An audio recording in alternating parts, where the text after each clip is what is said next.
அஸ்ஸலாமு அலைக்கும் வரஹ்மத்துல்லாஹி வபரகாத்தஹு. அன்பார்ந்த சகோதர சகோதரிகளே, இன்றைய தலைப்பு இஸ்லாத்தின் அடிப்படை கடமைகள் 5. இஸ்லாம் மார்க்கத்தின் அடிப்படை தூண்கள் என்னவென்று தெரியுமா? ஒவ்வொரு முஸ்லிமும் கட்டாயமாக கடைபிடிக்க வேண்டிய 5 முக்கிய கடமைகள் உள்ளன. அதைத்தான் இஸ்லாமின் 5 தூண்கள் என்று நாம் கூறுகின்றோம். முதலாவது கடமை கலிமா, ஈமானின் சாட்சி. இரண்டாவது கடமை தொழுகை, 5 நேர தொழுகை ஆகும். மூன்றாவது கடமை ரமலான் மாதத்தில் நோன்பு நோற்பது. நான்காவது கடமை சகாத், தானம் செய்வது. ஐந்தாவது கடமை ஹஜ், புனித யாத்திரை செய்வது. இப்பொழுது இந்த 5 கடமைகளையும் முறையாக தெரிந்து கொள்வோம் இன்ஷா அல்லாஹ். முதலாவது கடமை கலிமா, ஈமானின் சாட்சி. அல்லாஹுவை தவிர வேறு இறைவன் இல்லை என்று உறுதியாக நம்புவது. முகமது நபி ஸல்லல்லாஹு அலைஹி வஸல்லம் அவர்கள் அல்லாஹுவின் தூதர் என்று நம்பிக்கை கொள்வது.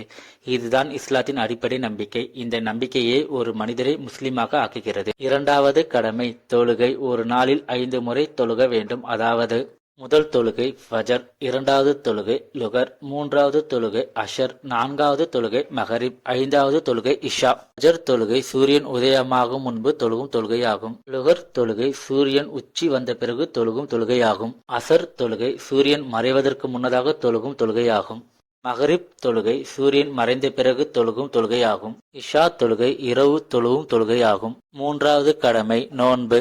ரமலான் மாதத்தில் விடியற்காலை முதல் சூரியன் அஸ்தமமாகும் வரை நோன்பு இருக்க வேண்டும். நோன்பு இருப்பதனால் நமக்கு பொறுமை மற்றும் கட்டுப்பாடு, தியாகம் ஆகியவற்றை கற்பிக்கின்றது இஸ்லாம் மார்க்கத்தில்.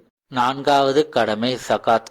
இஸ்லாம் கூறுவது என்னவென்றால், நம்முடைய செல்வத்தில் ஒரு குறிப்பிட்ட பங்கை ஏழைகளுக்கு கொடுக்க வேண்டும். இதனால் சமூகத்தில் சமநிலை உருவாகுகின்றது. ஐந்தாவது கடமை ஹஜ், அதாவது புனித யாத்திரை.